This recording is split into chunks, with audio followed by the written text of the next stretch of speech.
Hello everyone, आज के हमारे इस वीडियो में आप सभी का स्वागत है। आज के हमारे इस वीडियो में हम national student children science Congress यानी कि एनसीएससी में बाल विकास कांग्रेस में इंक्लूड करने किए जाने वाले सर्वे सीट के बारे में बात करेंगे कि सर्वे सीट क्या होती है और इसको हम जनता के बीच में कैसे लेके जाते हैं और अपने सर्वे को आगे बढ़ा के कैसे हम किसी भी डिटर्मिनेशन या फिर रिज़ल्ट पे पहुंचते हैं और रिज़ल्ट और कंक्लूज़न अपना देते हैं। जैसा कि हम जानते हैं कि हमें लास्ट में चार्ट बनाना होता है जिसमें हाइपोथेसिस की बात रिज़ल्ट और कंक्लूज़न देना पड़ता है और रिज़ल्ट और कंक्लूज़न हमारे सर्वे शीट के आधार पे होता है।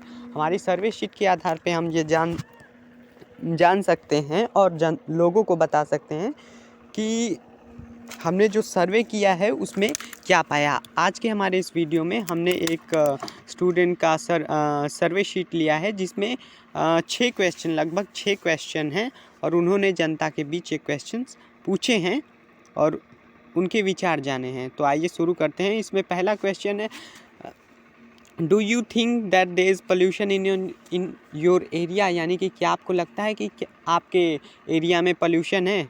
वैसे तो ये क्वेश्चन बहुत अच्छी तरह से पुटअप किए जा सकते हैं। आप देख सकते हैं कि ये क्वेश्चन ऐसे अरेंज किए गए हैं कि अगर कोई आदमी गलत बोलता है तो वो तुरंत पकड़ा जाएगा। इधर दूसरा क्वेश्चन है, where do you throw the garbage collected from your home. और थर्ड क्वेश्चन है, where do you drain your house drain and dirt. दूसरा क्वेश्चन का मतलब होगा कि आप अपने घर का कचरा कहाँ फेंकते हैं। और तीसरे क्वेश्चन का होगा, आपके घर की नाली आप कहाँ बहाते हैं।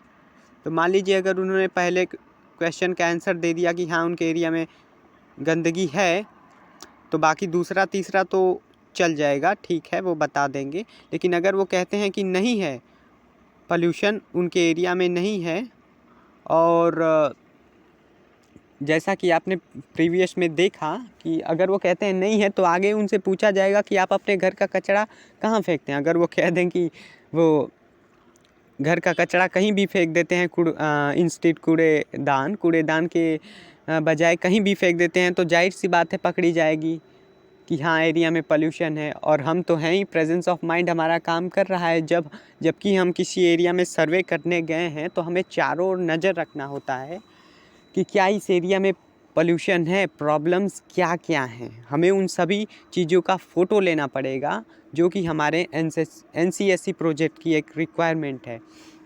तो फिर उसके बाद अगर वो कहते हैं कि नहीं उनके एरिया में पोल्यूशन नहीं है, तो दूसरे क्वेश्चन में वो पकड़े जाएंगे क्योंकि उन्होंने कहा कि वो अपना कचरा कहीं भी फेंक देते हैं। तो अगर कोई कचरा कहीं भी फेंकेगा तो जाहिर सी बात है कि वहाँ पोल्यूशन होगा। अभी तीसरा क्वेश्चन था कि where do you drain your house drain and dirt, यानी कि आप अपने घर की नाली कहाँ बहाते हैं।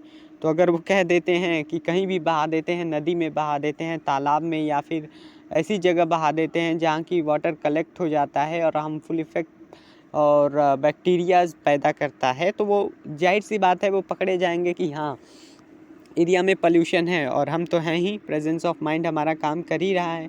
और फोर्थ क्वेश्चन है, what is the main reason of air and water pollution in our area और योर एरिया। जैसा कि हम एक रिस्पोंडेंट से पूछ रहे हैं ये क्वेश्चन, तो वो इसका आंसर देंगे। फिर ये, according to you what steps should be taken to get relief from pollution and what is the who is responsible for the pollution in your area. ये कुछ ऐसे क्वेश्चंस थे जो आप पुटअप कर सकते हैं और अपना आंसर जान सकते हैं एनसीएससी प्रोजेक्ट के लिए। और ध्यान रहे कि जब आप किसी व्यक्ति से ये सब क्वेश्चन कर रहे हैं तो आप उनका नाम, एड्रेस, पता और बाकी सभी जानकारियाँ लिख लें और यहाँ रिस्पोंडेंट सिग्नेचर भी ले लें, ताकि ये तुष्टि की जा सके कि हाँ बच्चे ने ग्राउंड रिपोर्ट ली है, यानी कि बच्चा गया था, फील्ड में गया था और बच्चे ने लोगों से बात की है। इससे लोगों को आपके ऊपर भरोसा बन जाएगा। और जो मेन एरिया में पोल्यूशन है, जबकि आप पोल्यूशन पे अगर बना रहे हैं तो जो एरिया में पोल्यूशन है चारों तरफ उसकी आपको बाकायदा फ़ोटो लेनी है, जो